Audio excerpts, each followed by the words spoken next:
Kita tentu sudah sering mendengar berbagai permasalahan yang disebabkan oleh kecanduan. Sebut saja kecanduan obat-obatan atau kecanduan perilaku lain yang ternyata membawa masalah di kemudian hari. Dari beragam jenis kecanduan yang ada satu jenis kecanduan yang termasuk unik, yaitu kecanduan emosi negatif. Seperti apa lebih jelasnya? Simak uraiannya di Life Restoration serial video kali ini.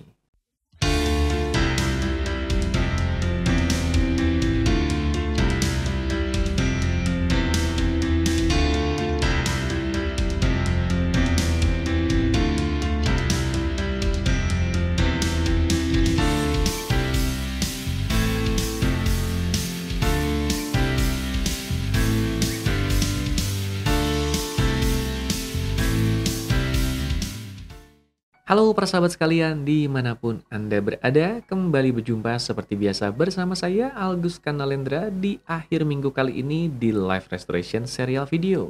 Berbagai tema sudah kita angkat di episode demi episode yang ada di segmen Life Restoration serial video ini. Di episode kali ini saya tergelitik mengangkat sebuah tema yang sering juga mewarnai pembicaraan saya bersama para klien di ruang terapi dan konseling saya di Bandung, yaitu fenomena kecanduan, atau lebih tepatnya, kecanduan emosi negatif. Hal ini juga yang seringkali tanpa disadari membuat seseorang sulit untuk bisa lepas dari permasalahannya. Mari kita mulai saja bahasannya. Tetapi sebelum memasuki bahasan di episode kali ini, ada baiknya kalau saya juga mengingatkan untuk silakan subscribe YouTube channel ini, Algus Kanalendra, kalau Anda belum subscribe, terutama kalau Anda bukan sebuah kebetulan adalah salah satu dari mereka yang baru pertama kali mengenal saya atau mengenal YouTube channel ini. Ada berbagai bahasan yang sudah saya posting di berbagai episode sebelumnya, di mana berbagai tema inspirasi itu saling melengkapi satu sama lain. Sehingga ada baiknya juga kalau Anda menyempatkan diri mengunjungi berbagai playlist yang ada di YouTube channel ini untuk melihat dan menemukan keterhubungan dari berbagai episode yang ada. Tidak lupa aktifkan juga lonceng notifikasi yang menyertai YouTube channel ini, karena dengan itu Anda bisa menjadi salah satu dari mereka yang selalu rutin mendapatkan update setiap kali saya mengunggah berbagai pembaharuan di YouTube channel ini. Kita sudah familiar dengan berbagai fenomena yang berhubungan dengan kecanduan, seperti kecanduan gadget, kecanduan obat-obatan, kecanduan makan makanan tertentu, atau berbagai kecanduan lain yang berhubungan dengan permasalahan perilaku. Tapi sekarang bagaimana kalau kecanduan itu justru berhubungan dengan emosi negatif? Atau tepatnya, kecanduan emosi negatif. Meski mungkin terdengar aneh, tapi tema pembicaraan ini selalu menyertai sesi konseling dan terapi yang saya fasilitasi pada para klien saya. Sebelum nanti kita memasuki tema soal kecanduan ini, izinkan saya untuk meluruskan dulu bahwa istilah emosi negatif yang saya gunakan di episode kali ini hanya digunakan untuk memudahkan pembahasan. Bagi Anda yang sudah familiar dengan salah satu bahasan terdahulu di YouTube channel saya, tentu sudah mengenal bahwa saya pernah membahas tidak ada yang namanya emosi negatif. Setiap emosi adalah netral adanya. Dan setiap emosi adalah reaksi alami tubuh kita dan pikiran kita terhadap sebuah stimulus yang ada di luar diri kita. Sehingga tidak ada emosi negatif. Yang ada adalah emosi yang berdampak negatif, yang menandakan kemunculan dari reaksi emosi itu terjadi bukan di waktu dan tempat yang tepat. Di episode kali ini saya tidak akan berpanjang lebar mengulas yang satu itu karena bahasannya sudah pernah saya ulas secara lengkap di salah satu episode yang ada di YouTube channel ini. Silakan temukan bahasannya di playlist Life Restoration serial video. Tapi sekali lagi hanya untuk memudahkan pembahasan, izinkan saya di episode kali ini menggunakan istilah emosi negatif yang sebetulnya mengacu kepada keberadaan dari emosi yang berdampak negatif tadi. Karena hal ini sudah terlanjur dikenal oleh masyarakat, jadi tidak ada mudahnya untuk memudahkan pembahasan, saya menggunakan istilah ini. Berikutnya kita masuk ke bahasan soal kecanduan. Saya tidak ingin terlalu teoritis atau berpanjang lebar membahas fenomena kecanduan ini, tapi secara garis besar bisa kita sama-sama pahami bahwa kecanduan mengakibatkan seseorang tidak bisa lepas dari suatu perkara yang berhubungan dengan apa yang menjadi candu baginya ini. Kecanduan ini bisa berhubungan dengan benda yang dikonsumsi, atau bisa juga berhubungan dengan perilaku tertentu.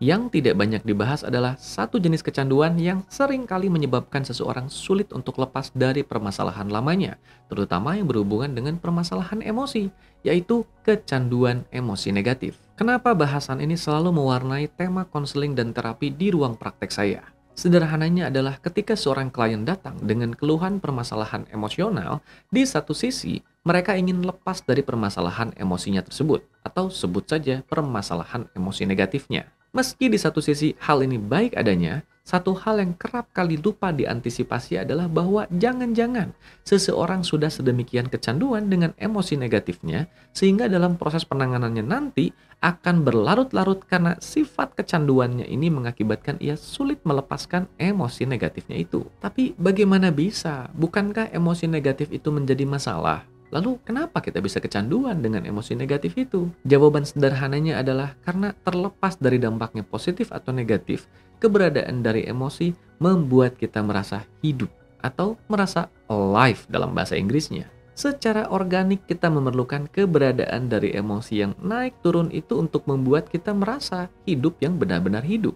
Karena hidup yang datar-datar saja tentunya juga terasa aneh bagi kebanyakan orang, betul? Naluri untuk merasakan kemunculan dari emosi ini sudah ada sejak kita masih kecil. Mari ingat-ingat, berapa banyak di antara kita yang ketika kecil seringkali berpura-pura ada monster, ada hantu, atau ada berbagai jenis hal-hal lainnya yang kemudian kita gunakan untuk menakut-nakuti diri kita sendiri.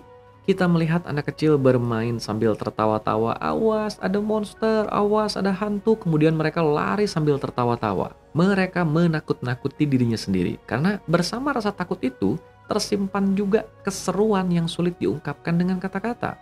Keseruan inilah yang membuat mereka merasa hidup. Ada energi yang meletup-letup bersama kemunculan emosi itu. Atau kita lihat juga dalam diri orang dewasa. Mereka sudah tahu film tertentu horor adanya, dan bahkan mereka sendiri juga termasuk yang seringkali ketakutan setelah menonton film horor tertentu. Sudah tahu akan takut, tapi masih juga ditonton. Aneh bukan? Tapi hal ini tidak aneh adanya bagi kita yang sudah memahami cara kerja emosi. Lagi-lagi kemunculan emosi memberikan reaksi tertentu dalam diri kita yang membuat kita merasa hidup. Tidak monoton, tidak datar-datar saja, tidak jenuh. Lihat juga contoh lainnya pada diri orang-orang yang sudah tahu film tertentu ini akan memberikan efek dramatis tersendiri yang membuat mereka sedih atau emosinya teraduk-aduk. Uniknya, sudah tahu begitu, masih juga ditonton. Setelahnya mereka jadi sedih sendiri, kesal sendiri, ada yang terbawa perasaan sendiri, tapi lagi-lagi ditonton lagi.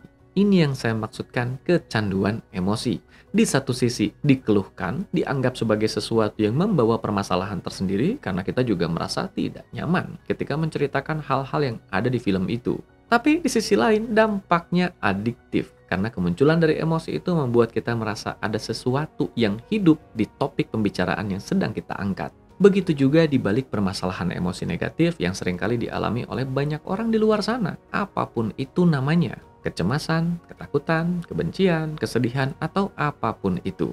Meskipun di satu sisi dampaknya memang negatif, tapi sepersekian lamanya kemunculan dari reaksi emosi itu sempat membuat tubuh kita teringat pada sensasi yang menyertainya. Kemunculan dari sensasi ini membuat tubuh kita merasa ada sesuatu yang hidup di sana, terlepas dari dampaknya positif atau negatif.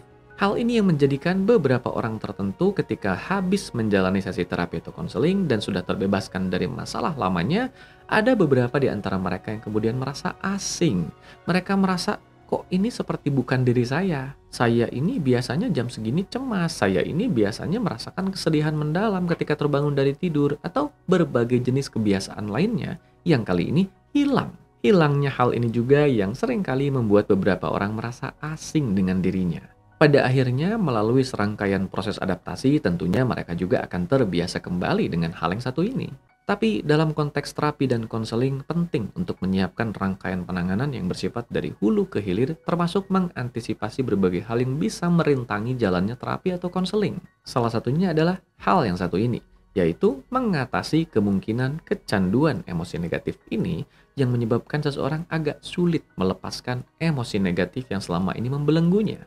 Itulah kenapa dalam proses terapi dan konseling yang saya fasilitasi, ada satu tahapan khusus yang selalu saya lakukan untuk membangun kesadaran klien dan melepaskan kemungkinan-kemungkinan di mana mereka akan kecanduan pada emosi negatifnya ini dan membuat mereka enggan melepaskannya.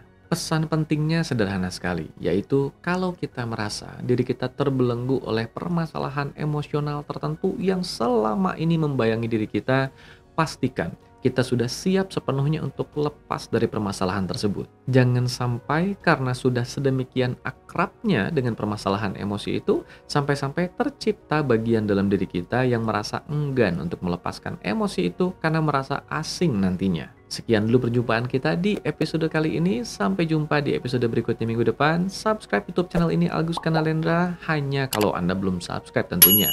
Aktifkan juga lonceng notifikasinya. Sampai jumpa lagi. Salam sehat, berkah berlimpah, damai dan berbahagia selalu dimanapun Anda berada bersama mereka yang Anda kasihi.